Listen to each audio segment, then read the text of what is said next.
Pinaghahandaan na ng iba't ibang mga ahensya sa Albay ang posibleng pagputok ng Mayon Volcano.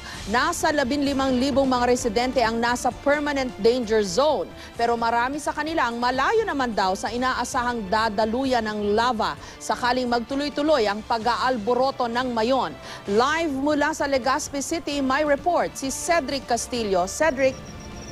Yes, Jessica, bago natin ipakita yung report tungkol dun sa mga nangyari ngayong araw na ito, ipakita muna natin itong mga video ng Bulkang Mayon na nakuna ng ating team ngayong gabi bago lumubog ang araw.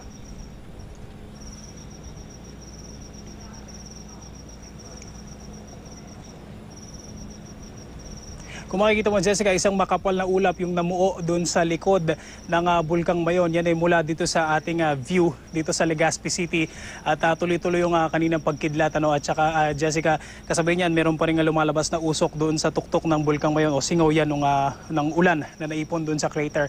At talaga naman, Jessica, napakaganda ng view mula dito sa ating location sa Legazpi City. Samantala, isa sa mga kanina ay nagkaroon ng pagpupulong o nagpatawag ng pulong ang provincial government ng Albay at isa sa mga tinalakay ay yung mga residente na naninirahan pa rin hanggang sa ngayon doon sa permanent danger zone na malapit sa bulkan.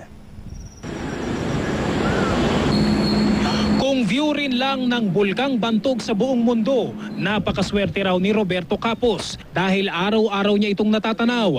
Magkahalong itim at mamula-mulang lupa sa tuktok ng bulkan at ang usok na tila sila ay pinapayungan.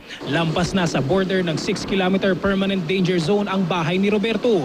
Walang ibang kapitbahay kundi ang buhay na bulkan. Malapit lang sa bulkan, di ba delikadong tumira dito? Hindi naman siguro.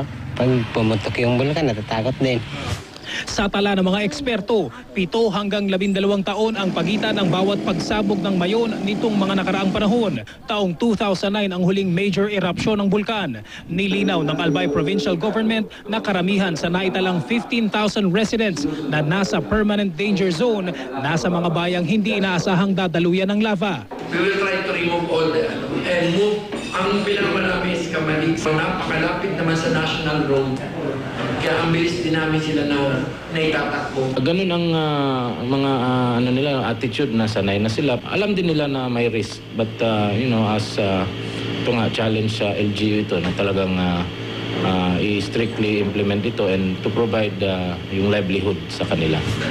Sa 250 meters na diameter ng rim o bunganga ng bulkan, may mga bahagi ng gumuho dahil sa mga nakaraang pagsabog. Sakali mang muling pumutok ang Mayon, mas posible raw na dumaloy ang lava sa bahaging nakaharap sa Legazpi City, Daraga at Santo Domingo.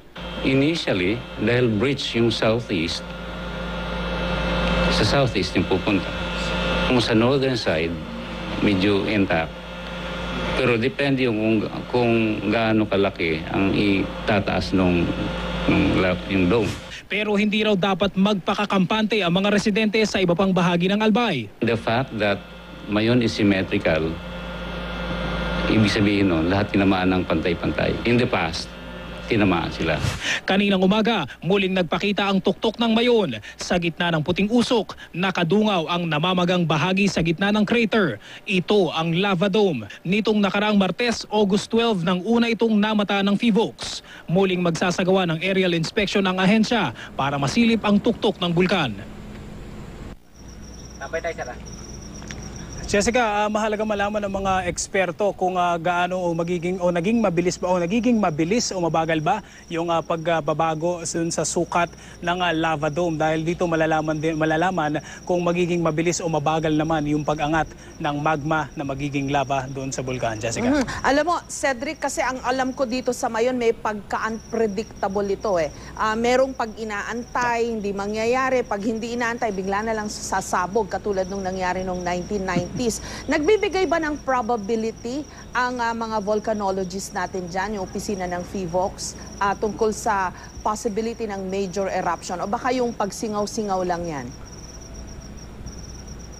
Yeah, Jessica, specifically for sa pagkakataong ito, hindi nagbibigay ang PHIVOLCS ng assurance o kumbaga yung sigurado ba na sasabog ito o gaya nga nabanggit mo kasi dalawang scenarios yan, either maging dormant, magkaroon ka ng lava dome pero hindi naman siya tuluyang sumabog or magkaroon ng lava flow, yung sinasabi mo kanina, yung sinasabi mo kung merong yung chances, yung ang sinasabi ng FIVOX sa atin, 7 to 12 years. Yan yung figures na binigay kanina ng FIVOX, between sa 7 to 12 years, yung range in between yung major eruptions, Kumbaga for 7 to 12 years ay nagkakaroon ng pahinga, kumbaga itong bulkang Mayon. Pero sa pagkakalam natin, of course 2009 yung huling naging major eruption nito, and it's been 5 years, pero then again hindi pa rin makapagbigay ng siguradong sagot ang FIVOX kung ito nga ba ay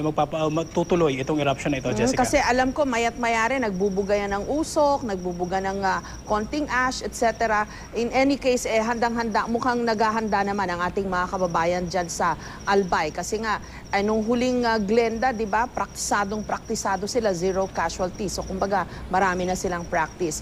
Ingat kayo dyan sa Albay Province. Maraming salamat sa iyo, Cedric Castillo.